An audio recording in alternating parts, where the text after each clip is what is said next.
സാങ്കേതിക വിദ്യ മാറ്റങ്ങളോട് ചേർന്ന് മുന്നേറുന്ന വ്യവസായങ്ങൾക്ക് കേരളം ഇന്ന് ഏറ്റവും അനുയോജ്യമായ സംസ്ഥാനമായി മാറിയെന്ന് ധനമന്ത്രി കെ.എൻ. ബാലഗോപാൽ കൊച്ചിയിൽ നടന്ന ഇന്ത്യ ഇന്റർനാഷണൽ ഇൻഡസ്ട്രിയൽ എക്സ്പോയിൽ 14 ജില്ലകളിൽ നിന്നുള്ള 10,000-ഓളം KSSIA അംഗങ്ങളെ അഭിസംബോധന ചെയ്ത് വ്യവസായി മഹാസംഗമം ഉദ്ഘാടനം ചെയ്ത് സംസാരിക്കുകയായിരുന്നു അദ്ദേഹം. വ്യവസായ സൗഹൃദ മനോഭാവം കേരളത്തിൽ വർഷം തോറും കൂടുതൽ ശക്തമാകുന്നുവെന്നും വ്യവസായികൾക്കുള്ള സോഷ്യൽ സെക്യൂരിറ്റി ഉറപ്പാക്കാൻ സർക്കാർ പ്രതിബദ്ധമാണെന്നും മന്ത്രി വ്യക്തമാക്കി. Police director general K. Ramachandra Rao അനുചിതമായി പെരുമാറുന്നതിന്റെ വീഡിയോ പുറത്തുവന്ന് മണിക്കൂറുകൾക്ക് ശേഷം അശ്ലീല പെരുമാറ്റത്തിന് കേസെടുത്തതിനെ തുടർന്ന് സംസ്ഥാന സർക്കാർ അദ്ദേഹത്തെ സസ്പെൻഡ് ചെയ്തു.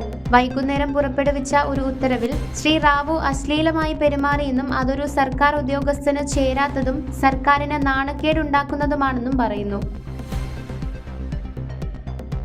ശബരിമല അയ്യപ്പ ക്ഷേത്രത്തിലെ സ്വർണം പൂശിയ ചെമ്പ് കലാസൃഷ്ടികളും മറ്റ് സ്വത്തുക്കളും ദുരുപയോഗം ചെയ്തതിലൂടെ ലഭിച്ച അനധികൃത വരുമാനം വെളുപ്പിക്കാനുള്ള സാധ്യത അന്വേഷിക്കുന്നതിനായി കൊച്ചി സോണൽ ഓഫീസിലെ എൻഫോഴ്സ്മെന്റ് ഡയറക്ടറേറ്റ് കേരളം, തമിഴ്നാട്, കർണാടക എന്നിവിടങ്ങളിലായി 21 സ്ഥലങ്ങളിൽ റെയ്ഡ് നടത്തി.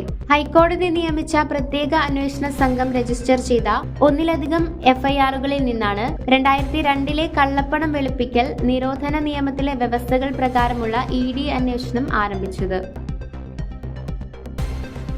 തമിഴ്നാട് ഗവർണർ RN രവി വർഷത്തിലെ ആദ്യ നിയമസഭാ സമ്മേളനത്തിന്റെ ഉദ്ഘാടന ദിവസം തമിഴ് തായ് വാഴ്ത്ത് ആലപിച്ചതിന് ഏതാനും മിനിറ്റുകൾക്ക് ശേഷം പതിവ് പ്രസംഗം നടത്താതെ നിയമസഭയിൽ നിന്ന് ഇറങ്ങിപ്പോയി.